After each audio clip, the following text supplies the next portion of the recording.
up sa inyo mga men? So ngayong gabi, nandito kami ngayon sa hamster ni tatay para i-ready yung 100 pieces na order sa atin na isi-ship out bukas alas 8 ng umaga papuntang Santa Maria, Bulacan, no? So isusort lang natin yung mga pwedeng gawing breeder. The rest, yun na, papadeliver na natin sa Santa Maria bukas. So kung sumobra man to sa 100, mas okay kasi ang order talaga sa atin is 200 pieces. So ang meron lang tayo ngayon is 100, kaya eto na yung ipapadala muna natin sa ngayon, no? Tapos yung mga susunod na order sa atin gagamitin para sa event sa January 31 hanggang February 2, no? Sa Ayala Malls Cloverleaf. Ito yon. Ayan. So ayan, kung may oras kayo, pumunta kayo dyan mga men.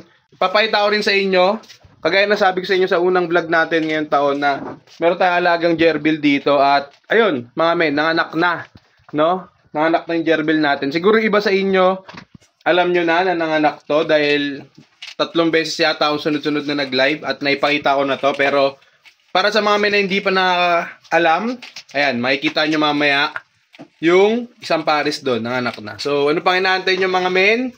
Umpisaan na natin to.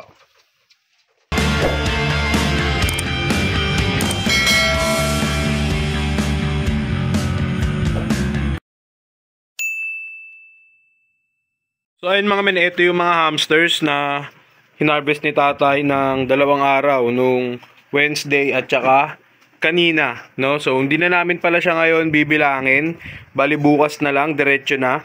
Kapag kabilang, diretso transfer sa crates. Ito yung crates niyan mga men. Yan, may screen yan, tsaka may karton na pinakasapin niya. Tapos meron pa yung ano sa ilalim, sako. To halo na to mga men. May mga DS, may mga normal color, may mga normal patterns, may mga Rex din, no? So yan na yan. Yan ang usapan pag bulk, no? Maramihan. Tapos yan, may mga iba't ibang klaseng kulay din para yung customer natin hindi rin siya mahirapan magbenta, no? Ganyan. Tsaka ganito naman talaga yung mga lumalabas na dito madalas sa hamstery. Tapos ito pa. Ay, ito. Ayan. So more on normal colors yan mga men. Tapos, syempre, hindi pwedeng hindi kami magtatabi ng gagawin naming breeder dito. So meron pa din kaming tinabi ni tata ito. Mga napilian niya, tsaka nagdagdag lang ako. Bang. Yan yung mga gagawin naming breeders. Yung iba dyan, babae, siguro mga ilang peraso lang. Pero karamihan dyan, puro babae. Yung mga trico, itong DS chocolate na to, yan, babae yan.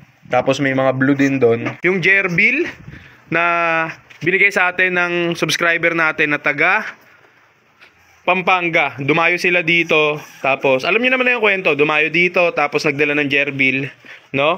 So ito na, nanganak na. Ito yung magkapares na hindi ko alam kung anong ID nito. Pero ito kulay itim. Ayun yung anak nila. Yan. So kitang-kita nyo na kaagad kung ilan yung kulay itim, di ba? Sa 6 na anak, 5 yung itim, tapos may isang light color. Malamang kagaya ng kulay ng nanay.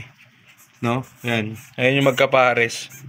Paps din yata tawag sa mga sa mga anak na itong gerbil, no? So yung unang paanak natin na ganito, daming itim, no? So tignan natin kung ilan yung babae diyan, tsaka ilan yung lalaki kapag medyo lumaki na sila.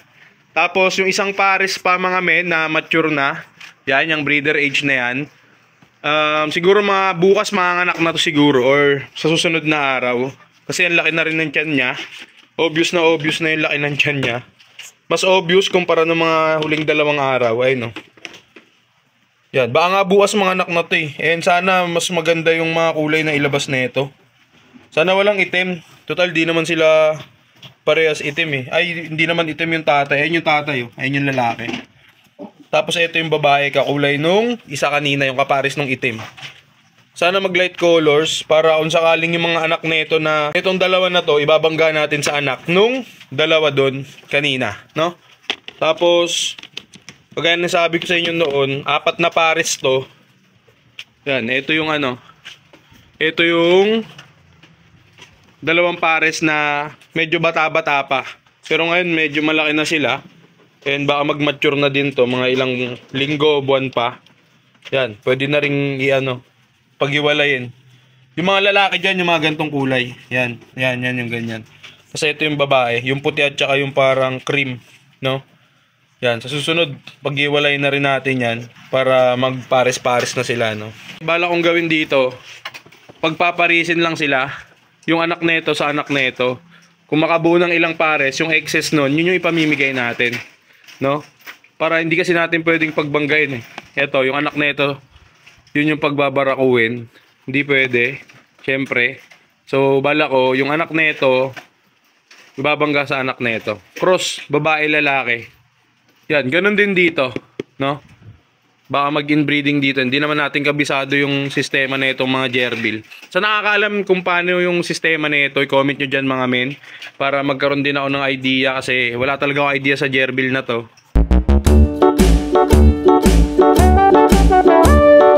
So ayun mga men, yun lang muna update natin sa ngayon dito sa hamstery, sa mga stocks nating hamster na for delivery.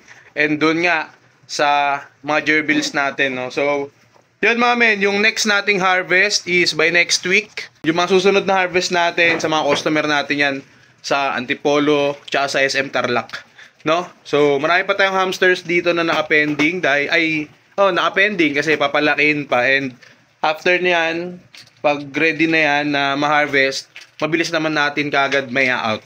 No, so ayun yan, hanggang dito na lang muna mga men. Maraming salamat sa 12,664 sa mga solid mensters natin. And nag-iisip ako kung magko-consistent ako ng petsyangge dito sa may grotto every Sunday. Comment nyo dyan sa baba kung trip nyo yung ganong vlog sa grotto pet market sa Sabado, sa Linggo. Pero etong darating na Linggo, pupunta talaga ako dyan kasi meron tayong imi-meet up na men natin na bibigyan natin ng isang pares ng hamster. And meron din tayong pet shop na bibisitahin malapit dyan sa grotto. So ayun nga mga men, hanggang dito na lang muna. Para sa mga men natin na nanonood ngayon at hindi pa nakasubscribe, click nyo na yung subscribe button dyan mga men sa ilalim and yung bell notification sa tabi nun para lagi kayong updated sa mga hamster videos, pet shop, visit, and soon na mga petsyangge vlogs, no? So hanggang dito na lang muna. Maraming salamat at kita-kita tayo sa next video. Maraming salamat mga men.